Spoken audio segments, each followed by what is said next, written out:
할렐루야. 오늘 이 시간 우리 함께 하신 우리 모든 성도 여러분들에게 하나님의 그 은혜가 차고 넘치시기를 주의 이름으로 축원드립니다. 오늘 유치부를 안 했더니 난리가 났습니다.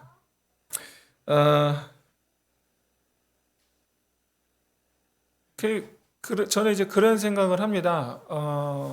이제 우리 조만간 또 일주일 있다가 우리 그 성탄 예배도 있고 또 일주일 있다가 또 신년 감사 예배도 있고 또 1년 중에 아주 중요한 예배들이 있는데 혹시 몰라 저희 아내는 그게 심하진 않아요. 근데 혹시 몰라서 혹시 도윤이가 좀 심합니다. 그래서 혹시 몰라 이제 오늘은 이제 유아유치부 예배를 못 드렸습니다. 그런 부분에서 여러분이 양해해 주시길 바라고 이해해 주시길 바라고 한편으로 속히 나을 수 있도록 주중에 나올 수 있도록 이제 개인적으로 저도 이제 옮기지 말아야 되겠죠. 그래서 지금 각방 쓰고 있습니다. 그래서 이런 마음을 어떻게든 이 예배를 지키고자 하는 저희 가정의 마음을 여러분 10분 해량해 주시길 바랍니다.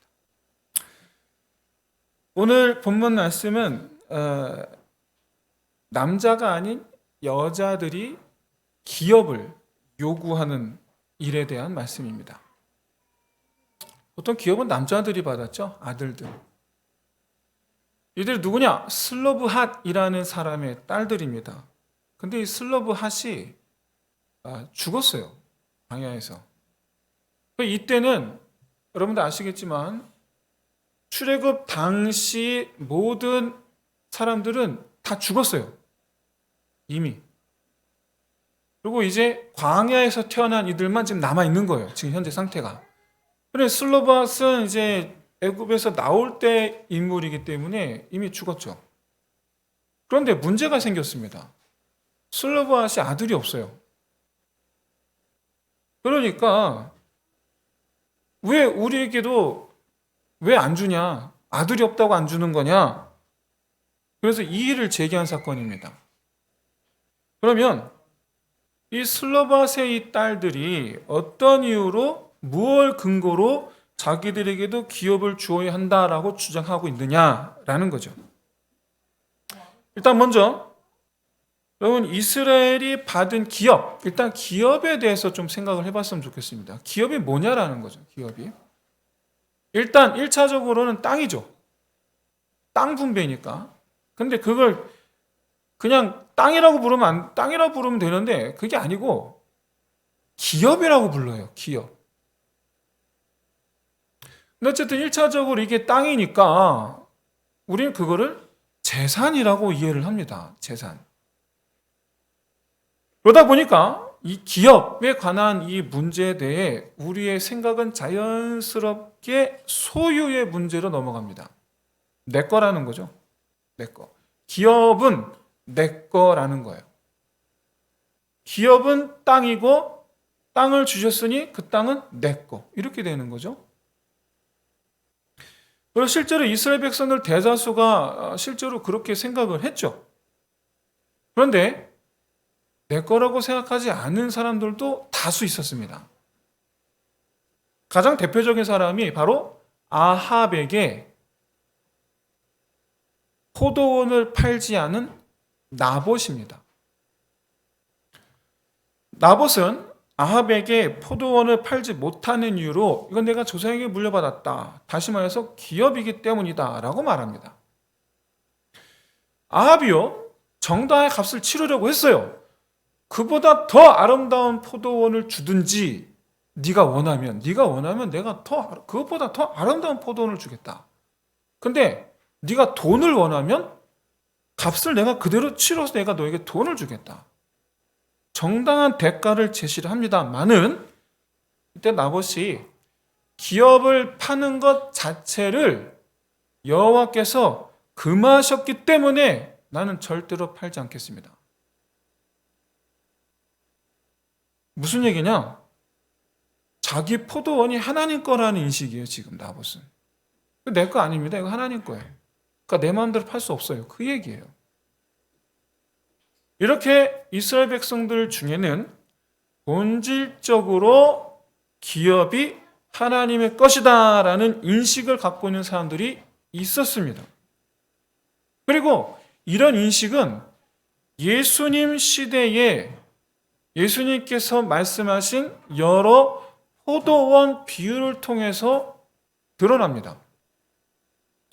사복음서 중에 일단 먼저 누가복음에는 포도원에 관한 비유 2가지가 있고, 마가복음에는 1번을 말씀하셨고, 마태복음에는 2번을 말씀하셨습니다. 이렇게 해서 사복음서 전체에 총 5번의 포도원 비유가 등장합니다. 근데 이 중에 4가지가 비슷해요. 한 가지가 완전히 좀 다른 얘기예요. 한 가지만 완전히 다른 얘기고 4가지가 비슷한데, 그 4번의 그 비슷한 포도원 비유 내용이 뭐냐?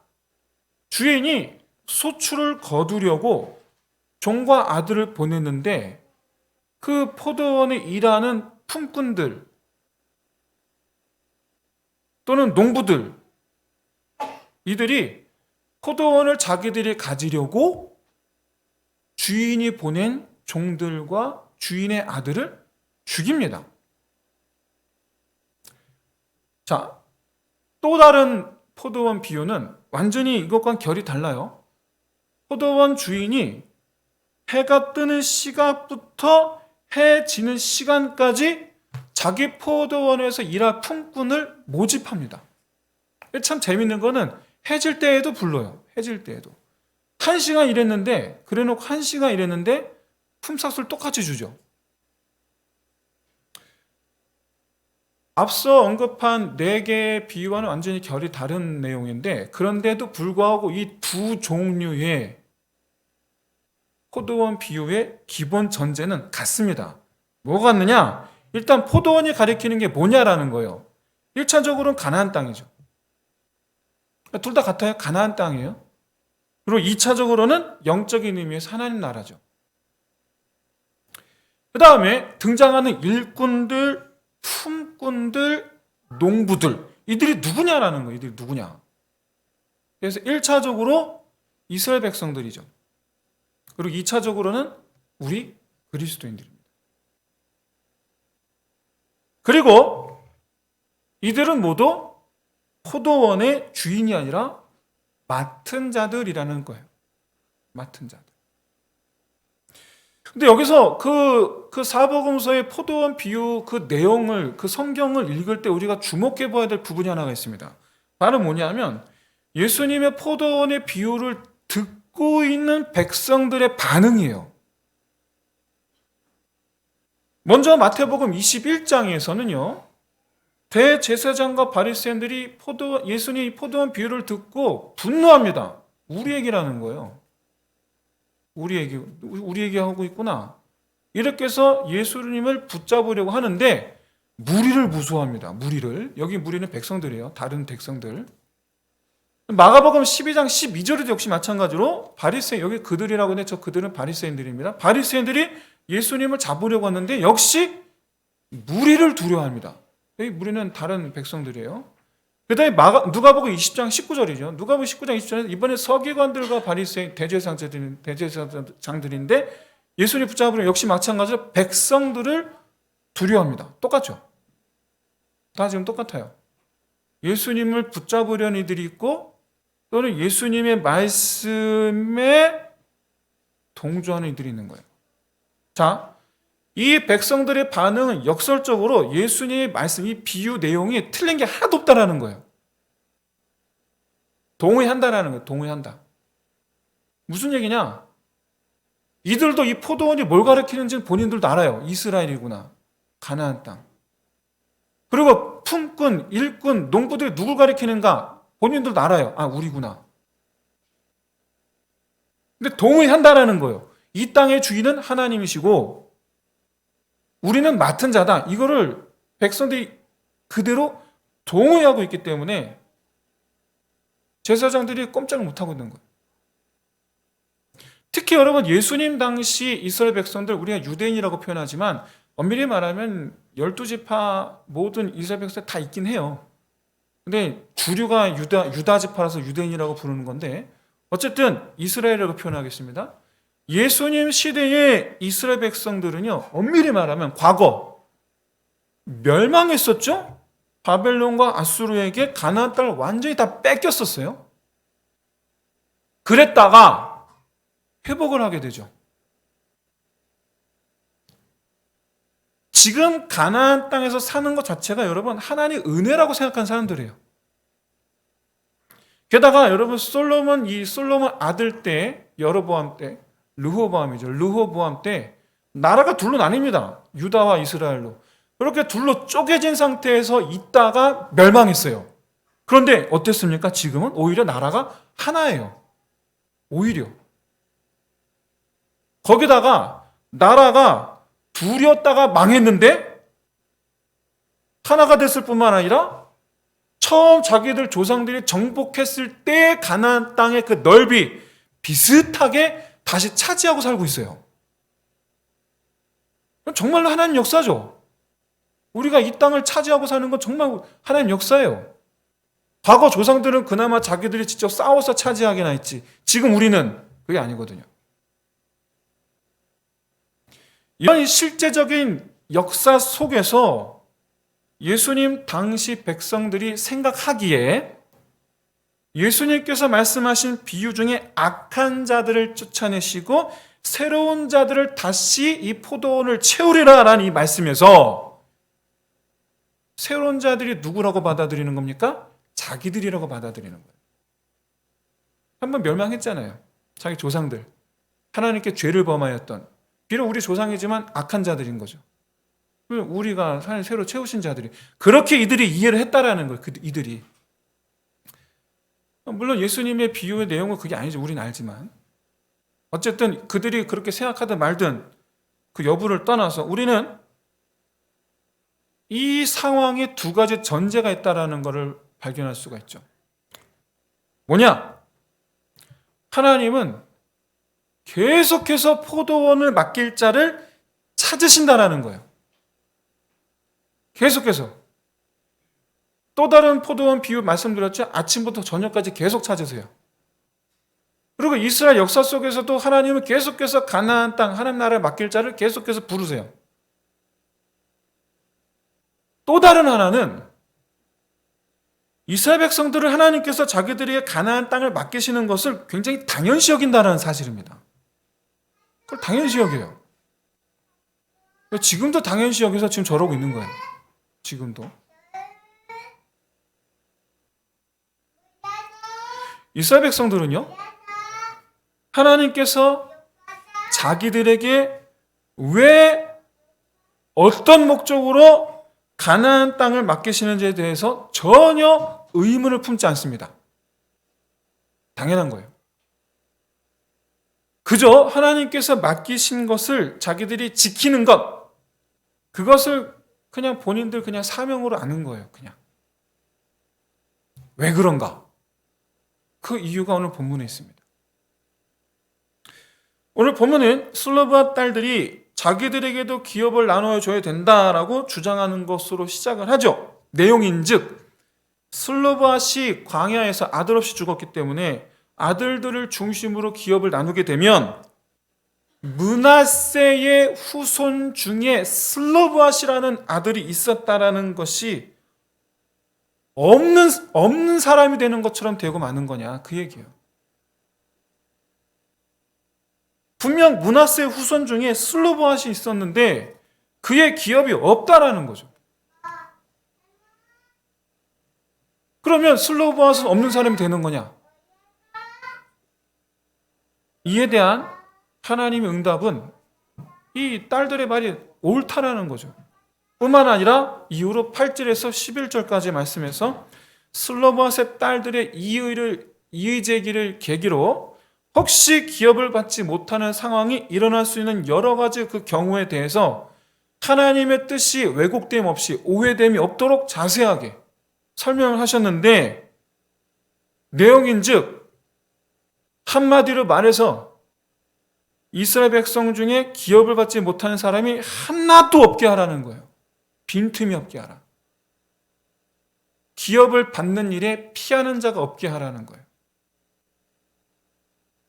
하나님은 모든 이스라엘 백성들로 하여금 가나안 땅을 책임지게 하신 거예요. 이러니 가나안 땅의 분배에 담긴 하나님의 뜻은 하나님의 백성은 하나님의 땅에 책임을 져야 한다는 거예요. 그래서 그걸 이스라엘 백성은 당연시 여기는 거예요. 우리는 하나님 백성이니까. 그것은 가나안 땅이 어떤 책임이냐? 가나안 땅이 하나님께서 다스리시는 땅이 되게 하는 책임이죠. 근데 이스라엘은 단지 간수 정도의 책임에만 머물러 있었어요. 이스라엘은. 근데 우리는 하나님의 뜻을 온전히 아는 우리는 그것이 아니고 하나님의 통치가 이루어지는 땅이 되게 해야 된다는 거죠. 그래서 여러분 이스라엘이 받은 기업은 재산이 아니고 책임이에요. 사명이에요. 그래서 그 의미가. 하나님께서 이스라엘 백성들에게 바라신 것은 과거 아담에게 맡기신 것과 같은 종류의 책임이었습니다. 하나님께 아담에게 맡기신 게 뭐예요? 에덴 동산을 다스리라는 거예요. 누가 다스리듯이? 하나님이 다스리듯이. 그래서 하나님께서 세상을 다스리는 것과 같이 아담이 대신하여 세상을 다스리라는 거였어요. 하나님의 통치를 세상에 알게 하라는 거죠. 근데 여러분 최초의 죄가 뭐였느냐? 이 책임을 버리는 것이었습니다. 최초의 죄예요. 마귀가 여자를 이런 말로 유혹을 합니다. 하나님과 같이 되리라. 이 선악을 알게 한 나무를 먹으면 하나님과 같이 되리라. 이 유혹의 정체가 뭐냐? 너희는 이 선악을 알게 하는 나무를 먹으면 이제 에덴 동산에서 하나님을 대신하는 대리자로 사는 게 아니라 너희가 주권자로 살게 되리라는 거예요. 그게 하나님과 같게 되리라는 뜻이에요. 너희가 주권자가 되리라. 그러니까 맡은 자가 아니라 주인으로 살 수 있다는 거예요. 여기서 여러분 예수님의 포도원의 비유로 돌아오시길 바랍니다. 포도원의 품꾼들은요 하나같이 자기들이 주인이 되려고 하나님의 아들을 죽였어요.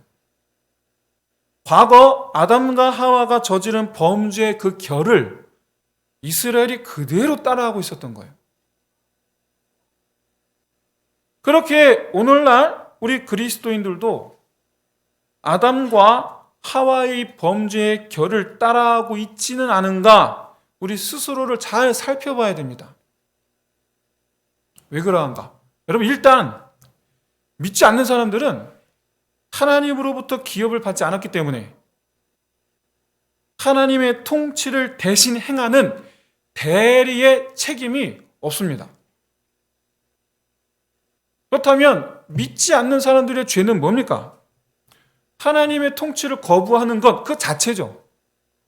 하나님의 통치를 거부하는 것 그 자체가 바로 그의 죄예요. 믿지 않는 자들의 죄예요.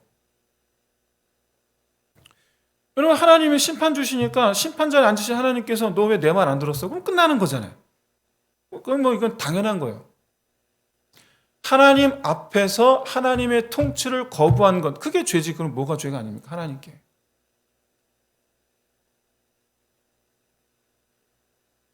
그렇기 때문에 기업과 관련해서 다시 말해서 하나님께서 맡기신 책임과 관련해서 아담과 하와의 범죄의 그 결을 따라가고 있지 않은가 살펴보아야 하는 것은 그리스도인이에요.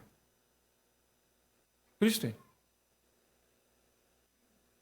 사랑하는 성도 여러분, 하나님께서 책임을 주시는 사람은 정해져 있습니다. 바로 이스라엘 전부 다였고 오늘날 그리스도인 전부 다입니다. 열애가 없어요. 모든 그리스도인은 하나님의 주인 되심을 인정하는 것이 전제인 사람들이에요. 그렇게 하나님의 주인 되심을 인정한다면 내가 맡은 자라는 거예요. 그래서 오히려 슬로바스 딸들처럼 하나님께 구해야 돼요. 뭐를? 내게도 맡겨 주소서예요. 내게도 맡겨 주소서. 이게 그리스도인들이 구할 기도예요. 사랑하는 성도 여러분,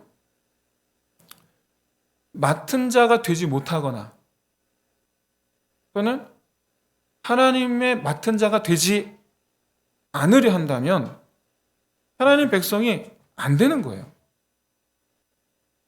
그게 바로 슬로바스의 딸들이 적극적으로 기업을 요구한 이유예요. 무슨 얘기입니까? 나도 하나님의 백성입니다. 그 얘기예요. 나도 하나님 백성인데 왜 나한테 안 맡겨? 왜 나한테 왜 안 맡겨? 나 하나님 백성인데. 이 슬로바스의 딸들의 이 마음이 오늘 저와 여러분의 마음이 되시기를 주의 이름으로 축원드립니다. 여러분 우리도 저와 여러분 우리도 슬로바스 딸들처럼 하나님께 요구해야 돼요. 나도 하나님 백성입니다. 내게도 주소서. 내게도 주소서. 여러분 우리 그리스도인은 이거는 그리스도인뿐만 아니라 하나님께서 모든 이 아담과 하와에게 모든 첫 인류에게 주신 책임인데 기업인데 바로 뭐냐? 그건 이스라엘 백성들에게도 맡기신 기업이 책임이에요. 하나님 나라에 대한 책임이에요. 바로 뭐냐? 하나는 세상에 대한 것입니다. 그리고 다른 하나는 하나님께 대한 것입니다. 세상에 대한 것은 자세하게 둘로 나눠볼 수가 있죠. 형제에 대한 것, 또 세상 일에 대한 것 이렇게 자세히 나눌 수 있겠지만 어쨌든 뭉뚱그려서 세상에 대한 것 그리고 하나님에 대한 것. 먼저 여러분 이 세상에 대해서는 다스림, 통치의 책임을 맡기셨어요. 하나님께서 하시는 일을 대신하는 사람들. 그래서 나를 아는 사람들로 하여금 하나님의 통치를 인정하게 하는 사람으로 살라는 거예요. 또 다른 하나, 하나님께 대하여. 바로 예배자로 사는 사람들입니다. 그것이 여러분 가나안 땅 하나님 나라에서 사는 사람들의 모습이에요. 하나님의 통치를 이루고 세상에 대하여는 하나님의 통치를 이루고 하나님께 대하여는 그를 경외하고 찬송하며 예배하는 것. 제가 며칠 전에 꿈을 꿨어요. 지금도 심장이 벌렁벌렁합니다. 꿈속에서 우리 교회 예배당을 봤어요. 예배당을 봤는데 일단 아무도 없고 모든 물건이 다 뒤집어져 있었어요. 의자가 다 뒤집어져 있고 저 뒤에 테이블 뒤집어져 있고 신디, 피아노 다 뒤집어져 있고 화분 다 뒤집어져 있고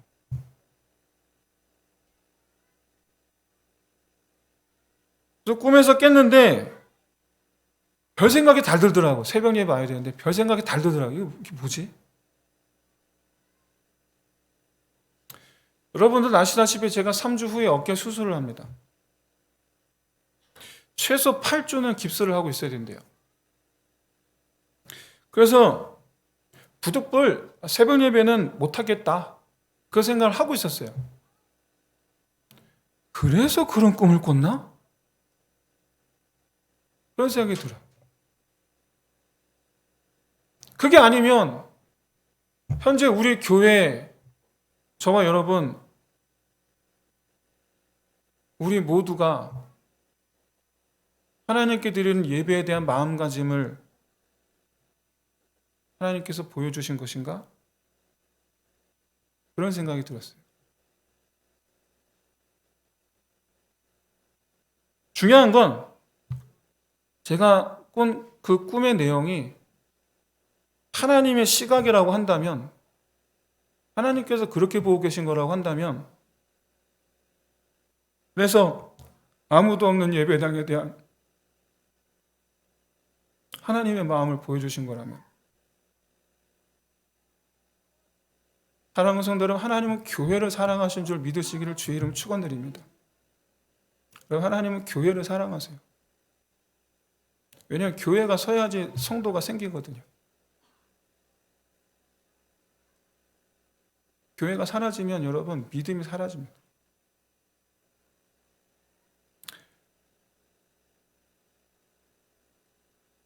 지금까지도 머릿속에서 잊혀지지가 않아요. 어쩌면 평생 못 잊을 수도 있겠다라는 그런 생각이 들기도 합니다. 바라기는 그 꿈이 제 머릿속에서 더 이상 생각나지 않을 그런 교회가 되기를 주의 이름으로 축원드립니다. 하나님께서 기뻐하시는 교회, 예배드리는 교회입니다. 내가 드려지는 교회, 내가 드려지는 예배. 사랑하는 성도 여러분, 우리가 정해진 예배를 드리는 것은 내가 은혜를 받기 위함이 아니고 내가 하나님의 소유된 백성으로서 예배자가 되기 위함인 것을 깨달으시길 진심으로 소원합니다. 예배는 나의 유익을 위한 게 아니고 하나님의 기뻐하심을 위한 거예요. 진정한 은혜는 우리가 그토록 바라는 은혜, 우리가 은혜 받기를 바라는 바로 그 은혜는 하나님께서 우리를 받으실 때 임할 줄로 믿습니다. 내가 하나님의 자녀가 되었음을 깨달을 때 임할 줄로 믿습니다. 내가 하나님을 위해 일어났을 때 임할 줄로 믿습니다. 하나님께서 내 하나님이 되실 때 그 은혜가 우리 가운데 임할 줄로 믿습니다. 나와 하나님의 관계가 바로 설 때 임할 줄로 믿습니다. 사랑하는 성도 여러분, 하나님과 바른 관계를 세우는 걸 목표로 삼으시기를, 그런 2023년 새해가 되기를 진심으로 소원합니다. 그렇게 여러분, 하나님과 그 바른 관계 속에서 하나님께 내게도 주소서 구하는 거예요. 하나님의 것을 맡은 자 되기를 구하는 저와 여러분 되시길 주의 이름으로 축원드립니다. 여러분, 하나님께서 우리에게 맡기신 게 뭡니까? 하나님 나라예요. 나 자신이 예배자가 되는 것이고 교회가 교회 되게 하는 거예요. 왜냐? 하나님과의 바른 관계는, 다시 말해서 맡기신 자와 맡은 자의 관계, 좀 더 구체적으로는 주인 되심과 청지기 됨의 관계를 세우는 곳이 교회이기 때문에 그렇습니다.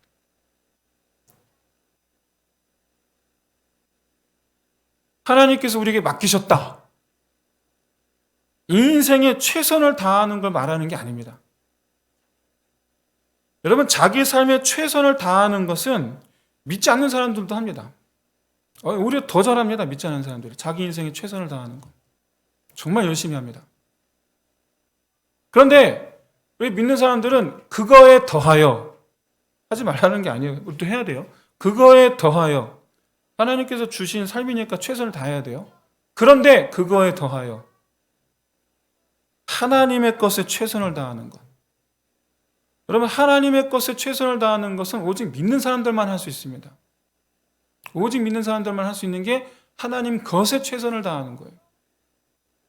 바라기는 하나님으로부터 맡은 자, 그러니까 하나님의 것을 맡은 자 되시기를 주의 이름으로 축원드립니다.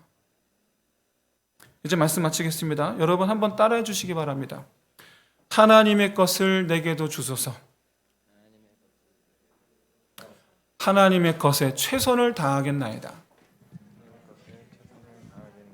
한 번 더 할까요? 하나님의 것을 내게도 주소서. 하나님의 것에 최선을 다하겠나이다. 여러분, 믿지 않는 사람들도 잘 아는 내 것을 위해 최선을 다하는 그런 삶이 아니고, 믿는 자만 할 수 있는 하나님의 것에 최선을 다하는 삶이 되게 하여 주소서. 이게 오늘 저와 여러분의 기도가 되기를 진심으로 소원합니다.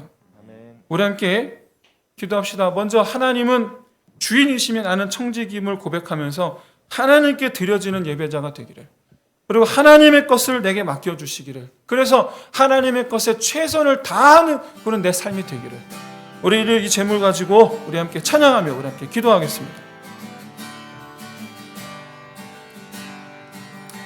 여기는 주의 움직이는 교회, 이곳은 주님을 위한 자리. 내가 기도하